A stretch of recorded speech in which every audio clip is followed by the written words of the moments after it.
Hello guys, good morning everyone, good afternoon, good evening, depending on where you are watching or listening to me from. I decided to do this quick recording for some of you that especially those of you in my Telegram channel that have been asking me for the strategy. Some of you that followed me from Facebook, you'll be asking a good strategy for trading a boom and crash, boom and crash. And I've been thinking lately to do some of my best strategies. I took this trade this morning. This is crash 500, and I want to show you one very simple. I don't like things that are complicated. I love it simple.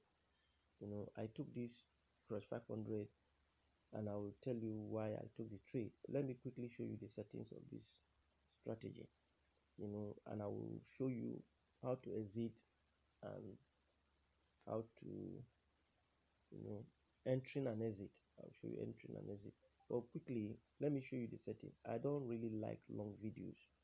When videos are too long, people don't really. The reason for the Bollinger Band is for maybe long entering when I want to hold a trade for too long. And for other indices like other volatilities like volatility 100, 75, 75x and all that. Look at the settings for the Bollinger Band. The period is 34.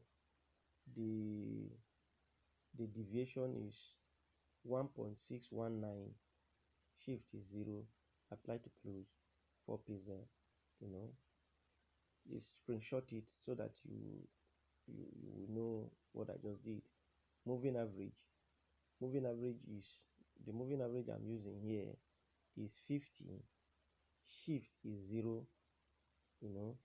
Period. A method is liner weight. Please screenshot it.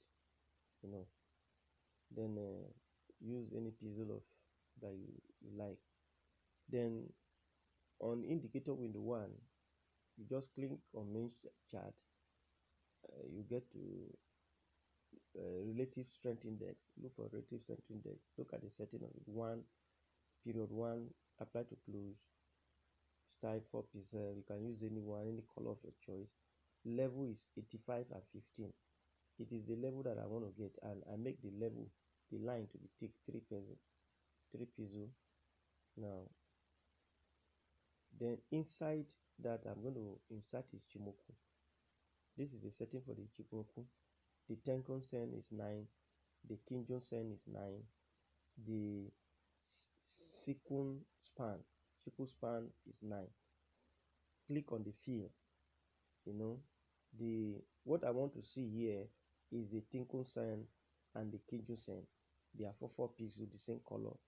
Others should be white depending on your background. You can screenshot so that you understand what I've done here. That is basically what we need here. And you can see I took this trade. They are not the only trade I took this morning, but let me quickly explain why I took the trade. As you can see from here, you see that look at just your focus should be on the relative strength index and the Ichimoku. You look at it, the moment it touches 15, that is your entry. Please hear me very well and hear me. I think I should do something that will make you see what I'm talking about. Yeah, look at the entry here. Touching 15. At that point that is touching 15, you can look at where your entry is. That is where I enter the trade. Do this side. The place where it's touching 15. Look at my arrow. That is my entry. That is exactly why I took the trade. It's touching 15. And I know that this market is already in oversold and is going to start buying. And that was why I took the trade. And my exit, I use different exit strategies. And I think maybe I will explain that to you guys. I use Fibonacci for my exit, and sometimes I hold the 85. I hold the 85, then I exit the market. I could hold this trade now till 85 because I'm using 1 minute time frame. Once it gets to 85, I will exit the market. But sometimes when I move it to 15 minutes, I use Ichimoku. I use a Fibonacci rather, Fibonacci retracement. You know, I plot my Fibonacci. And how do I plot Fibonacci? I'm not supposed. It's not in the scope of this video, but it's very, very simple. You just draw your Fibonacci tool from the highest level to from the low to the high. You know, any of the low here to the high. You see, this is 61 point. It has broken the 61 point. We might expect a spike around the 23.6. That is where it's heading to. But don't forget, this is 1 minute. It is more effective in 15 minutes than other higher time frame. So I use Fibonacci when I switch to 15 minutes. So I enter this trade that you can see is in profit already. So it's a quick video. I will do more videos on my best strategies. Today I'm going to release 3 videos. So please, I will encourage you to subscribe to my channel. That is the only way you can encourage. Subscribe to my channel and click on the notification bell so that when I make any video, you can be the first to get it.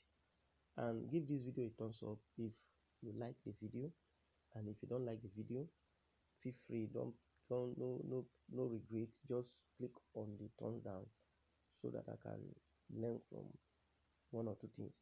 I don't just only trade, go in the direction of the. I trade both spike and both spikes and following the trend. You know, if I want to trade spike, what I do from here, once it's at 85 or past 85, look at it. I just allow, once it's past 85, what I do is that I allow the first spike to happen. Once the first spikes happen, that is what you saw here. You know, once it passed 85, which is up here where my vertical line is, the next thing I do is to allow the first spike to happen, and that this is exactly the spike that happened. You know, the moment you get, once you pass that and you see the first spike, what you are supposed to do is to, you know, look at the first spikes, first spikes here. That is, immediately place your, sorry guys for this, my telegram, I'm getting some messages from the telegram, sorry. Now you can see immediately the first spike happens, your stop loss, put your stop loss at the back of the spike that just happened, at the back of the spike that just happened. Don't forget, Ichimoku must be around 85. Wait for it to get to 85.